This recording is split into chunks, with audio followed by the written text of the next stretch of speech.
ओम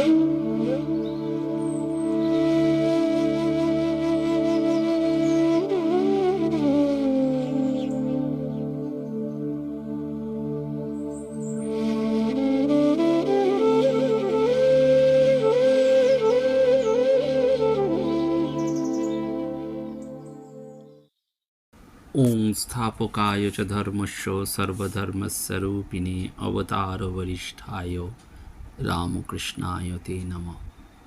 নমস্কার। শ্রী শ্রী ঠাকুর, শ্রী শ্রী মা এবং স্বামীজি মহারাজের চরণে ভুলুণ্ঠিত প্রণাম নিবেদন করি। প্রাণারাম বাংলা ইউটিউব চ্যানেলে সম্প্রচারিত সৎকথায় প্রতিদিনের মনন এই ধারাবাহিক অনুধ্যানে আমরা আজকে ঠাকুরের অন্যতম গৃহী ভক্ত নবগোপাল ঘোষের কথা এবং নবগোপাল ঘোষের দ্বিতীয় পুত্র নীরদবরণ ঘোষের কথা আজকে স্মরণ মনন করব। আমরা প্রত্যেকেই জানি যে গতকাল মাঘী পূর্ণিমার দিনে সেই হাওড়ার রামকৃষ্ণপুরে লালবাড়ি বা পাগড়ি বাড়িতে সবাই গিয়ে ভক্তরা সেই ঠাকুরের নয়নাভিরাম প্রতিকৃতি যেমন দেখেছেন এবং স্বামীজির পাগড়ি দর্শন করার সৌভাগ্য অর্জন করেছেন। গতকাল যেহেতু মাঘী পূর্ণিমা ছিল লাটু মহারাজের পুণ্য জন্মতিথি, তাই লাটু মহারাজের স্মরণ মননই আমরা করেছি, কিন্তু হাওড়ায় বাস করার সুবাদে গর্ব অনুভব করি এই নবগোপাল ঘোষের বাড়ির আশপাশে থাকার কারণে। আজ জামশেদপুর রামকৃষ্ণ মিশনের সেন্টিনারি সেলিব্রেশনের শেষ দিন। মহা সমারোহে এখানে সাধু সন্তদের অর্থাৎ সাধু সন্ন্যাসীদের আগমন ঘটেছে। সে এক বিরাট মহতি ব্যাপার এবং সেখানে থেকেও বারবার মনে হচ্ছে যে এই তো পূর্ণ কুম্ভ। কুম্ভ দেখতে গেলে তো অনেক সন্ন্যাসীদের দেখা পাওয়া যায়। রামকৃষ্ণ মিশনের এই এক একটি শতবার্ষিকী উৎসবে যেন সেই কুম্ভেরই বাতাবরণ তৈরি হয়। 1886 সালের 1 জানুয়ারি কাশীপুর উদ্যানবাটিতে ঠাকুর যেদিন কল্পতরু হয়েছিলেন সেদিন অনেকের সঙ্গেই নবগোপালবাবুও ছিলেন এবং ঠাকুরের কৃপা লাভে ধন্য হয়েছিলেন। কৃপামুগ্ধ রামবাবু নবগোপালবাবুকে সেদিন সাগ্রহে বলেছিলেন, মশাই আপনি কি করছেন? ঠাকুর যে আজ কল্পতরু হয়েছেন, যান যান, শীঘ্র যান, যদি কিছু চাইবার থাকে তো এই বেলা চেয়ে নিন। শুনে নবগোপালবাবু দ্রুত বেগে সেখানে গেলেন এবং ভূমিষ্ঠ হয়ে প্রণাম করে ঠাকুরকে বললেন, প্রভু আমার কি হবে? ঠাকুর একটু নীরব থেকে সেদিন বলেছিলেন, একটু ধ্যান জপ করতে পারবে? নবগোপালবাবু উত্তর দিয়েছিলেন, আমি ছাপোষা গেরস্থ লোক, সংসারের অনেকের প্রতিপালনের জন্য আমায় নানান কাজে ব্যস্ত থাকতে হয়, আমার সে অবসর কোথায়? তখন ঠাকুর আবার একটু চুপ করে থেকে বললেন, তা একটু একটু জপ করতে পারবে না? নবগোপালবাবু উত্তর দিয়েছিলেন, তারই বা অবসর কোথায়? তখন ঠাকুর বললেন, আচ্ছা আমার নাম একটু একটু করতে পারবে তো? নবগোপালবাবু উত্তর দিলেন, তা খুব পারব। ঠাকুর সঙ্গে সঙ্গে বললেন, তাহলেই হবে, তোমাকে আর কিছু করতে হবে না। এবং নবগোপাল ঘোষ সেটি করেছিলেন। যখন 50 বছর বয়স হয়েছে তিনি যে কদিন বেঁচেছিলেন রামকৃষ্ণ নামে মগ্ন থাকতেন। অফিস থেকে ফেরবার সময় তার একজন ভৃত্য বাতাসা নিয়ে দাঁড়িয়ে থাকতেন এবং তাকে দেখলেই সমবেত বালক বালিকারা উচ্চৈস্বরে জয় রামকৃষ্ণ বলে নৃত্য করত আর সকলকে বাতাসা দেয়া হতো। যতদিন তিনি বেঁচেছিলেন প্রত্যেক দিন এরকম করতেন বলে সকলেই তার নাম দিয়েছিলেন জয় রামকৃষ্ণ। এবং রাজা মহারাজ তুরিয়ানন্দজি যখন বৃন্দাবনে ছিলেন তখন নবগোপালবাবু তাঁর পুত্র এই নীরদের সঙ্গে বৃন্দাবনে যান এবং কালাবাবুর কুঞ্জে থাকতেন ও অন্য কুঞ্জে প্রসাদ পেতেন। সেই নবগোপালবাবু জীবন সন্ধ্যায় বাদুর বাগানের বাড়ি ত্যাগ করে হাওড়ার রামকৃষ্ণপুরে চলে আসেন এবং ঠাকুরের নামের সঙ্গে সাদৃশ্য থাকার জন্য, মিল থাকার জন্য নবগোপালবাবুর এই রামকৃষ্ণপুর নামের প্রতি আকর্ষণ ছিল এবং ওই আকর্ষণের ফলেই তিনি বাড়ি কিনলেন এবং সেখানে ঠাকুরের প্রতিকৃতি বসানোর জন্য একটা অংশ প্রস্তুত করেছিলেন। পরে স্বামীজি নবগোপালবাবুর আমন্ত্রণে মাঘী পূর্ণিমার দিন নৌকোযোগে বেলুড় থেকে রামকৃষ্ণপুর ঘাটে উপস্থিত হয়েছিলেন এবং সেখান থেকে তিনি দুঃখিনী ব্রাহ্মণী কোলে কে শুয়েছে আলো করে, কেড়ে ওরে দিগম্বর এসেছে কুটির ঘরে। এই গানটি ধরে স্বয়ং খোল বাজাতে বাজাতে কীর্তন করতে করতে অগ্রসর হলেন এবং 81 নম্বর রামকৃষ্ণপুর লেনের নতুন কক্ষে পদার্পণ করেছিলেন। সেখানে স্বামীজি নিজে ঠাকুরের প্রতিকৃতি প্রতিষ্ঠিত করে পুজো করলেন এবং আরতি করার পর পুজো গৃহে বসেই তিনি প্রণাম মন্ত্র রচনা করলেন। ওং স্থাপকায় চ ধর্মস্য সর্বধর্মস্বরূপিণে অবতার বরিষ্ঠায় রামকৃষ্ণায় তে নমঃ। মনে রাখতে হবে, একজন গৃহী ভক্তের বাড়িতে যিনি রামকৃষ্ণ নামে শুধু মগ্ন ছিলেন, তাঁর বাড়িতে স্বয়ং শিবাবতার স্বামীজি এই ঠাকুরের বিশ্ববন্দিত প্রণাম মন্ত্রটি রচনা করলেন এবং সেই প্রণাম মন্ত্রেরও 125 বছর অতিক্রম হয়েছে। আর ঠাকুর তাকে ওইটি বলেছিলেন, তোমাকে আর কিছু করতে হবে না। এ কত বড় আশ্বাস দিয়ে গেছেন। কিন্তু নবগোপালবাবু মনে প্রাণে সাচ্চা ছিলেন, তাই ঠাকুরের এই আশ্বাস বাণীতে তার জীবন তরি উতরে গিয়েছিল। এবং ওই দিনই একটি ঘটনা ঘটেছিল। নবগোপালবাবুর স্ত্রী যখন স্বামীজির কাছে নানান ত্রুটি বিচ্যুতির উল্লেখ করলেন, কারণ ভয় পাচ্ছেন, ঠাকুরকে প্রতিষ্ঠিত করা হয়েছে, তখন স্বামীজি রহস্য করে বললেন, তোমাদের ঠাকুর তেমন মার্বেল মোড়া ঘরে 14 পুরুষে বাস করেননি। এখানে এমন উত্তম সেবায় যদি না থাকেন তো আর কোথায় থাকবেন। তার মানে ঠাকুর এখানে নিত্য বিরাজিত। স্বামীজি বলছেন সেই আত্মারামের কৌটোকে নিয়ে যেমন বসিয়েছিলেন, এখানেও তাই, অর্থাৎ গৃহস্থ বাড়িতে। এবং সেই বাড়িতে আজও ঠাকুরের নিয়মিত পুজো হয় এবং প্রতি বছর ঘোষ ভবনে এই মাঘী পূর্ণিমার দিন সাধু সন্ত ভক্তদের আগমন ঘটে। এবং নবগোপালবাবুর স্ত্রী তিনিও কিন্তু ছিলেন উচ্চ আধ্যাত্মিক শক্তি সম্পন্না। শ্রী শ্রী মা বৃন্দাবনে রাধারমণ দর্শন করতে গিয়ে দেখেছিলেন যেই নবগোপালবাবুর স্ত্রী রাধারমণের পাশে দাঁড়িয়ে হাওয়া করছেন। তিনি ফিরে এসে যোগিন মাকে বলেছিলেন, যোগিন, নবগোপালের পরিবার বড় শুদ্ধ, আমি এই রকম দেখলুম। এবং রামকৃষ্ণপুরে আসা অবধি নবগোপালবাবু প্রত্যেক দিন গঙ্গা স্নানের শেষে কীর্তন করে বাড়ি ফিরতেন এবং যাকেই পেতেন তাকেই বলতেন, বলো জয় রামকৃষ্ণ, এবং নিজেও জয় রামকৃষ্ণ বলে দোকান থেকে বাতাসে বিলিয়ে দিতেন। দাতব্য চিকিৎসালয়ে বসে রোগীদের ঔষধ দিতেন এবং সামর্থ্যহীনদের পথ্যের ব্যবস্থা করতেন।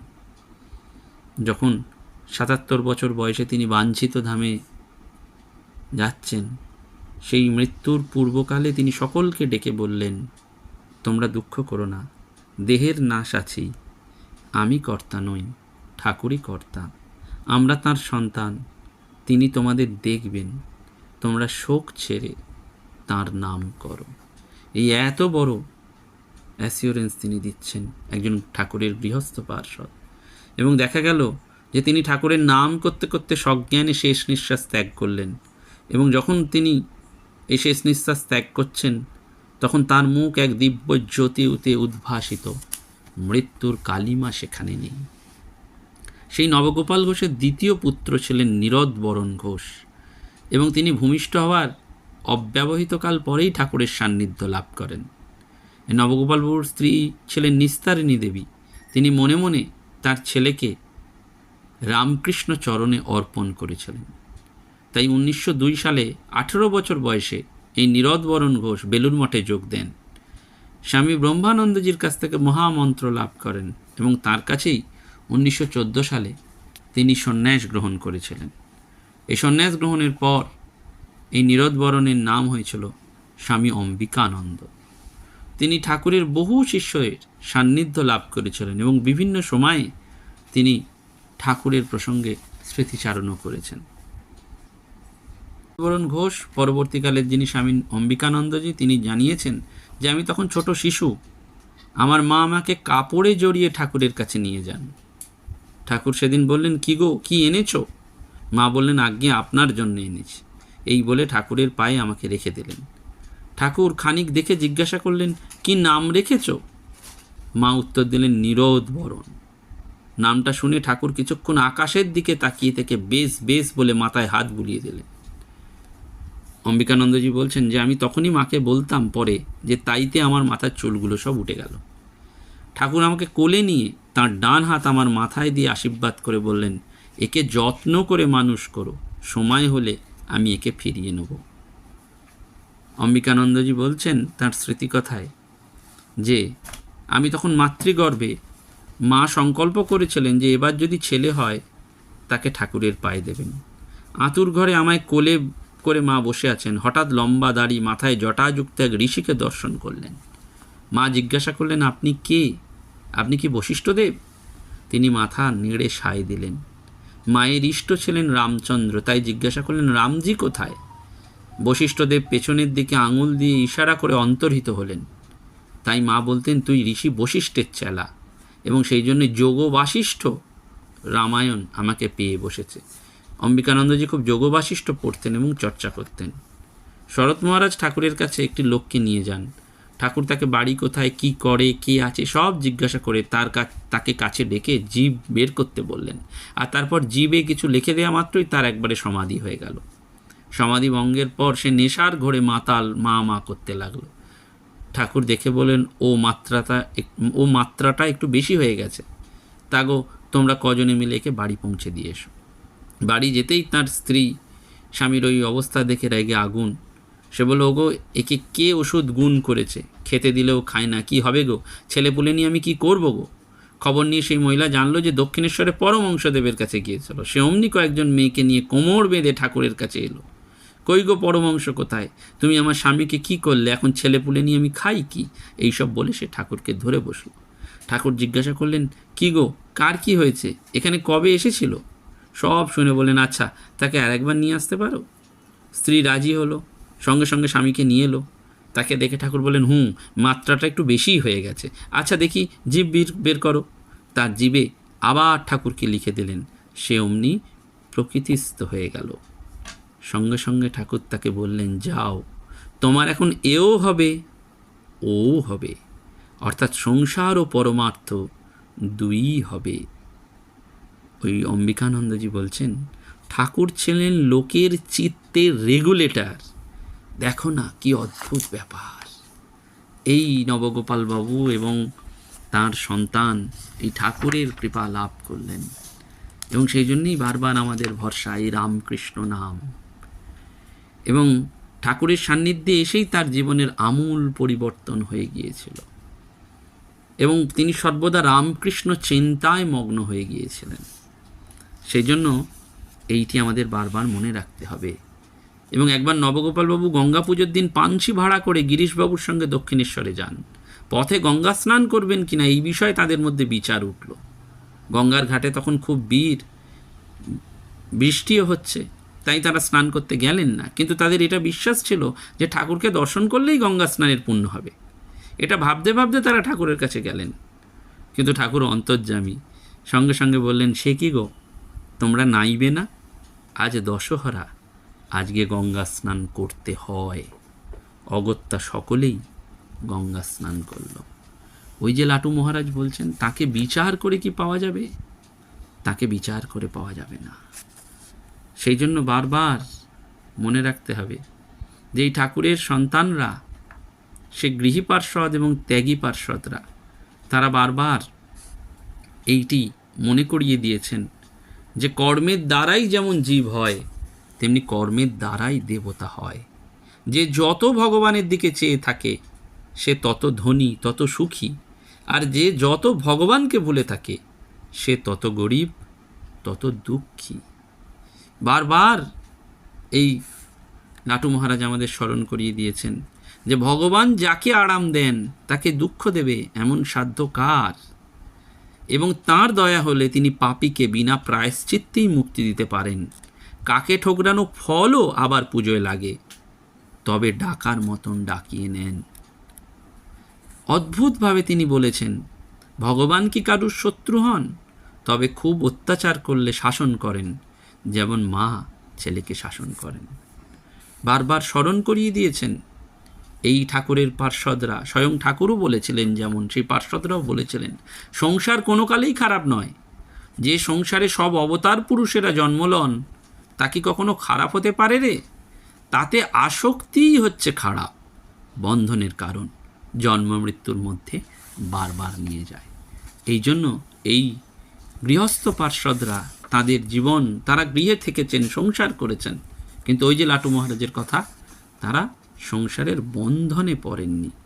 সেই জন্য যখন নবগোপাল বাবুর মন থেকে জাগতিক আকর্ষণ কতটাই দূর হয়েছিল, যখন তার এক বিবাহিতা কন্যার মৃত্যু হচ্ছে, সকলে সদা শোকে মুহ্যমান, তখন সদা প্রসন্ন হাস্যময়, তখনও তিনি হাসছেন, প্রসন্ন, তামাক খাচ্ছেন নবগোপালবাবু, চিত্রটা ভাবুন। এবং তামাক খেতে খেতে বলছেন, সবই তাঁর ইচ্ছা, এতে দুঃখ করবার কিচ্ছু নেই। ওই জন্য ওই যে স্বামীজি আসছেন, বারবার বলছেন নিস্তারিণী দেবীকে, তোমাদের ঠাকুর তো এমন মার্বেল মোড়া ঘরে 14 পুরুষে বাস করেননি, এখানে এমন উত্তম সেবায় যদি না থাকেন তো আর কোথায় থাকবেন? গৃহস্থ বাড়িতেও ঠাকুর থাকেন, ঠাকুর নামেতেই নামেন, ভগবানের নাম করলেই তিনি স্বয়ং প্রকটিত হন। এই বিশ্বাস ভরসা নবগোপালবাবুর মতন গৃহস্থ সাধকরা যুগে যুগে জুগিয়েছেন। এ যুগে ঠাকুরের লীলায় তাদের এই আগমন আমাদের সেই ভরসাই যোগায় যে শুধু জয় রাম কৃষ্ণ বলো আর ওই পাড়েতে চলো। নমস্কার, ধন্যবাদ। প্রাণারাম প্রাণারাম প্রাণা